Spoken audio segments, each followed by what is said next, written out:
ተመልካቾች ቀጥለናል። ወደ ሌላኛው ወቅታዊ የሁነት መረጃችን እናመራለን። የትራንስፖርትና ሎጂስቲክስ ሚኒስቴር የኢትዮ ግሪን ሞቢሊቲ ሳምንት 2025 ሁነት የመክፈቻ መርሃ ግብር የዘርፉ ባለድርሻ አካላት በተገኙበት በአዲስ ዓለም አቀፍ ኮንቬንሽን ማዕከል አካሂዷል። ሁነቱ ኢትዮጵያ ወደ አካታች የትራንስፖርት ስርዓት ለመሸጋገርና ለከባቢ ተስማሚ የሆነ የፈጠራ ስራ ለማጎልበት እየሰራች ያለችውን ስራ ለማስተዋወቅ ትልቅ ድርሻ ይኖረዋል ተብሏል። ባልደረባችን ሃይማኖት ወርቁ በሁነቱ ላይ ታድማ ተከታዩን ዘገባ አሰናድታልናለች። እሱን ተከታትለን እንምጣ። የትራንስፖርት ዘርፉ አዳዲስ ምርቶች ለእይታ የቀረቡበት ኢትዮ ግሪን ሞቢሊቲ 2025 ሳምንት በይፋ መካሄድ ጀምሯል።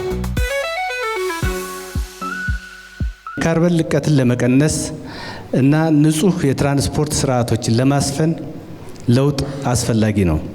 ኢትዮጵያ አዲስ ኃይል የሚጠቀሙና በታዳሽ ኃይል የሚንቀሳቀሱ ተሽከርካሪዎችን በማስፋፋት በነዳጅ ላይ ያላትን ጥገኝነት ለመቀነስ እየሰራች ነው። በዚህም የትራንስፖርት ዘርፍ የሚከሰተውን የካርቦን ልቀት እየቀነሰች ትገኛለች። አዲስ ኃይልና ታዳሽ ኃይል የሚጠቀሙ ተሽከርካሪዎችን ከንጹህ የኢነርጂ መሰረተ ልማት በተለይ ከሃይድሮኤሌክትሪክ ከፀሐይና ከነፋስ ኃይል ጋር ማቀናጀት የካርቦን መጠንና የኃይል ወጪዎችን ለመቀነስ ይረዳሉ። በዘላቂ ትራንስፖርት ላይ ያተኮሩ ውጤቶች የካርቦን ልቀትን ለመግታት ብቻ ሳይሆን ኢትዮጵያን በመላው አፍሪካ በአረንጓዴ ኢንዱስትሪያላዊነት አፈጻጸም ግንባር ቀደም ያደርጋታል። ይህ አውደ ርዕይ የኢትዮጵያን ብክለት ቀናሽ አብዮት የሚያበረታቱ ቴክኖሎጂዎችን ማሳያ አውድ ሆኖ ያገለግላል። ከዚህ በተጨማሪ ፖሊሲ አውጪዎች፣ ባለሀብቶች እና ዜጎች በጋራ እየገነባን ስላለው ዘላቂና ዘመናዊ ትራንስፖርት አገልግሎት ግንዛቤና ልምድ እንዲኖራቸው ያስችላል።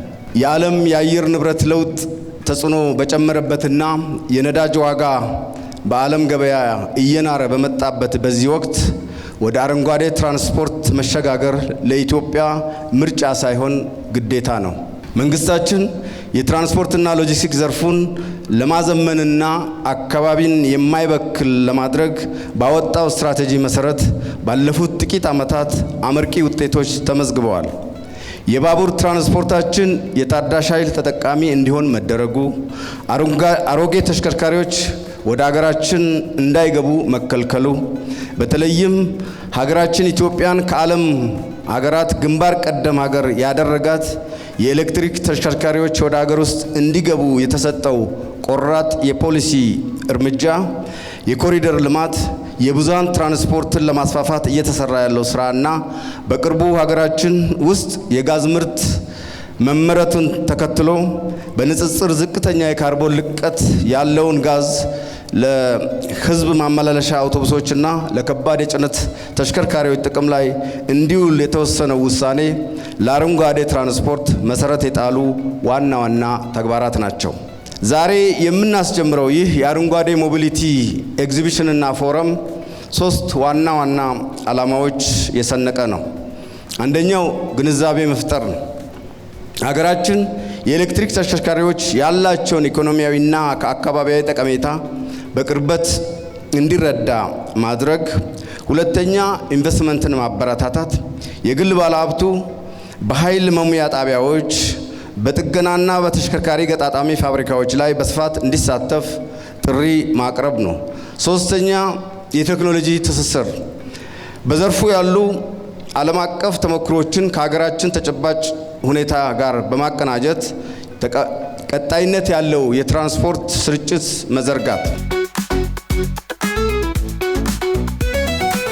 በይፋ መካሄድ የጀመረው ኢትዮ ግሪን ሞቢሊቲ 2025 ሳምንት ላይ እንግዲህ በትራንስፖርት ዘርፉ ላይ ያሉ አዳዲስ ምርቶች በይፋ እየተዋወቁበት የሚገኝ ነው። ዛሬ ይዘን የመጣ ነው የእኛን ስራዎች ነው። ከድርጅታችን ካሉ መኪናዎች ውስጥ ሲላይን የሚባለውን የቢዋይዲ ምርት ይዘን መተናል። እንዲሁም በአኪያ ስር ደግሞ ምን እንደምናስተምር ለማሳየት የተለያዩ ኮምፖነንቶችን የመኪና ኮምፖነንቶችን ይዘን መተናል። ይሄ ዲሲ ኮንቨርተር ይባላል። ከሚጠቅመውም ትንሿ ባትሪ ሬዲዮ ምናምን እንጠቀምባት፣ እንዲሁም ለማስነሳት የምትጠቅመን ትንሽ ባትሪ አለች። ሜን ባትሪ አለ፣ ዋናው ትራክሽን መኪናውን የሚነዳልን። ትንሿ ባትሪ ደግሞ ትናንሽ ኮምፖነንቶችን አክሰሰሪዎችንና መኪናውን ለማስነሳት የምንጠቀምበት አለ። እሱ እንዳይደክምብን ይሄ ነው ቻርጅ የሚያደርገው። ከባትሪ የሚመጣውን ፓወር ሚኒማይዝ አድርጎ ወደ 12 ቮልት ዲሲ ቀይሮ ትንሿን ባትሪ 13.5 ከ14 አውጥቶ ትንሿን ባትሪ ቻርጅ ያደርግልናል። ስራው ትንሿን ባትሪ ቻርጅ ማድረግ ነው። ይሄ አንዱ ከምናሰለጥንባቸው ማቴሪያሎች አንዱ ነው። ይሄ ደግሞ ሁለተኛው የያዝነው እቃ ኢንቨርተር ይባላል። ኢንቨርተር ማለት ደግሞ ትራክሽን ሞተሩን ለመንዳት የምንጠቀምበት ኮምፖነንት ነው። እንደ ኮምፒውተር ነው። ይሄ ኮምፒውተር በፍሪኩዌንሲ ከፍና ዝቅ እያደረገ ስፒድን እየሰጠ ለመኪናው በፈለግነው ስፒድ በፈለግነው እንትን እንዲሄድ ከባትሪ ይመጣለትን ዲሲ ወደ ኤሲ እየቀየረ ትራክሽናችን ጉዞ እንዲቀጥል የሚያደርግልን ማቴሪያል ነው። ይሄ ባካፕ ሲስተሞችን ይዘን መተናል። ኦኬ ባካፕ ሲስተም ከትንሽ መኖሪያ ቤት ጀምሮ እስከ ትላልቅ ተቋማት ድረስ የሚሆኑ ስቶሬጅ ሲስተሞችን በአጭር ጊዜ ኤሌክትሪክ ስቶር አድርገው ኤሌክትሪክ በሌለበት ሰዓት ጄኔሬተርን ተክተው ሙሉ በሙሉ ተክተው ራን ሊያደርጉ የሚችሉ ቴክኖሎጂዎችን ኦልሬዲ በስራ ላይ የዋሉና እኛም ሀገር ብዙ ተጠቃሚዎች ያላቸውን ምርቶች እና አገልግሎቶች ይዘን ከዛ ባሻገር ደግሞ በግሪን ሞቢሊቲ ላይ የኤሌክትሪክ መኪና ቻርጀሮችን ቻርጅ ስናደርግ በትላልቅ ቮሊዩም ማለት ነው 1 ዓመት አልፎናል እና እነዛን ቴክኖሎጂዎች ደግሞ ምን እየሰራ እንደሆነ ለማሳየት ይዘን ቀርበናል ማለት ነው። ሀገራችን ግሪን ሞቢሊቲን እንደምትደግፍ ይታወቃል። ከዛ ጋር ተያይዞ መንገድ ትራንስፖርት ካዘጋጀው የግሪን ሞቢሊቲ ፕሮግራም ጋር እኛም እንደ አንድ የኤሌክትሪክ መኪና አስመጪ ድርጅት ያለንን የኤሌክትሪክ መኪኖች እዚህ ፕሮግራም ላይ ይዘን ተገኝተናል። የሚመጡ መኪኖች ጥራታቸውን፣ ደረጃቸውን የጠበቁ ሀገር ውስጥ ኳሊቲውን የሀገራችን ሁኔታ ያገናዘበ መኪኖች እዚህ ጋር እንደምናቀርብ አንዳንድ ብዥታ ነገሮችን ክሊር የምናደርግበት ለማህበረሰቡ እንደዚህ አይነት ኢቨንት ሲዘጋጅ ጥሩ ነው። የምናመጣው መኪና በመንግስት እውቅና የተሰጠው ስለሆነ ህዝቡ የሚጠቀመው የተመጣጠነ ነገር ለሀገራችን ምቹ በብዙ ነገር የሚጠቀምበት ስለሆነ ስጋቱን ነጻ ያደርግለታል። ይሄንን ትሬኒንግ እንዳለ የማያውቁ ብዙ ሰዎች ይኖራሉ እና ፍላጎት ያላቸው ወጣቶች ብዙ ስራ ፈቶ የተቀመጡ ሰዎች ይኖራሉ። በ2 ወር ኮርስ በጣም ብዙ ደረጃ መድረስና ትልቅ ስራ መስራት እንደሚቻል ከቴክኖሎጂ ጋር የሚሄድ ነገር ነው። በጣም ፍላጎቱ አለ፣ የባለሙያ እጥረት አለ እና ይሄን ነገር ማወቅ አንድ ትልቅ ነገር ነው። እንዲሁም መኪኖችን መጥቶ መጎብኘት ምን አለ አዲስ ቴክኖሎጂ ግሪን ምን ይመስላል፣ እስኪ አዲስ ኢንቫይሮንመንት ነው ምን ይመስላል፣ ቴክኖሎጂው ምንድነው፣ ጥቅሙ ለሀገርም ለኢንቫይሮንመንትም ያለው ጥቅም ምንድነው የሚለውን ሰው መጥቶ ተገንዝቦ አይቶ ዋጋዎችንም መኪኖችንም ምን መኪና ልግዛ ብሎ አንድ ቦታ ላይ ከሚሄድ የተለያዩ መኪኖችን አይቶ ይሄ ብሎ እንደ ልዩነቱ እንዳመነበት ለመወሰንም ይጠቅመዋል። እስካሁን ኢትዮጵያ 1.5 ሚሊዮን ተሽከርካሪዎች አላት። 1.5 ሚሊዮን ወይም ደግሞ 1,563,000 አካባቢ ተሽከርካሪዎች አሉን። እነዚህ ሁሉም የነበሩን አሁን ላይ ከጨመርነው ከ115,000 ኤሌክትሪክ ተሽከርካሪዎች ያሉት የዲዝል ናቸው ወይም ደግሞ የፎሲል ፎይል የሚጠቀሙ ናቸው። ይሄ ማለት ነዳጅ የሚጠቀሙ ማለት ነው። ነዳጅ የሚጠቀሙ ተሽከርካሪዎች አካባቢ ይበክላሉ። ነዳጅ ላይ የምናወጣውን የኢምፖርት ወጪያችን ይታወቃል፣ በጣም ከፍተኛ ነው። ሚኒማም 4.5 ቢሊዮን ዶላር ነው። ማክሲማም ደግሞ 6 ቢሊዮን ዶላር በአመት እናወጣለን። ይሄንን እንደ ሀገር ሽፍት ማድረግ ነው። ከዚህ ማነቆ ማውጣት፣ የኤነርጂ ሉዓላዊነትን ሜንቴን ማድረግ ነው አንዱ ትኩረታችን። እነዚህን ተሽከርካሪዎች ደግሞ እስከዛሬ የነበሩትን ስታንዳርድ አዘጋጅተናል። የሪትሮፊቲንግ ስታንዳርድ ይባላል። ያሉትን ወደ ኤሌክትሪክ የመቀየር ያሉትን ወደ ጋዝ የመቀየር ስታንዳርድ አዘጋጅተን ኦልሬዲ ወደ ስራ አስገብተናል።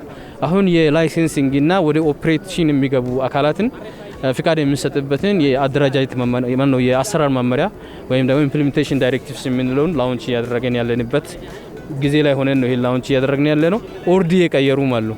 በጣም እድሜ ጠገብ የሆኑ እንደ ቮልክስዋገን ያሉ ፕሮዳክትን ቀይረው ፉል ኤሌክትሪክ ያደረጉ እዚህ ሾኬዝ አድርገናል። ሁለተኛ ደግሞ በተለያዩ ብራንዶች በተለይ ከዚህ በፊት ዲዝል ላይ ቤንዚን የምንለው ብራንድ የሚጠቀሙ ፕሮዳክት የሚጠቀሙ ሃይሊ ኢማኒቲ የሚያደርጉ አካባቢ በከፍተኛ ሁኔታ የሚበክሉ እንዲሁም ደግሞ ኢምፖርት ከምናደርገው ነዳጅ ከፍተኛ ፖርሽን የሚይዘው ቤንዚን ነው። የሚታዩት ደግሞ በከተሞቻችን ላይ ያለው ሰፋፊ ሰልፎች ቤንዚልን እጥረት የመነጩ ናቸው። ቤንዚን ደግሞ በብላክ ማርኬት ውስጥ ማነቆ ውስጥ ያለ ፕሮዳክት ነው ማለት ነው። ይህን ሽፍት ለማድረግ ቤንዚን የሚጠቀሙ ፕሮዳክት ቀይሮ ያቀረቡ እዚህ ኮንቨርት ያደረጉ አካላትንም ሾኬዝ አድርጓል ማለት ነው።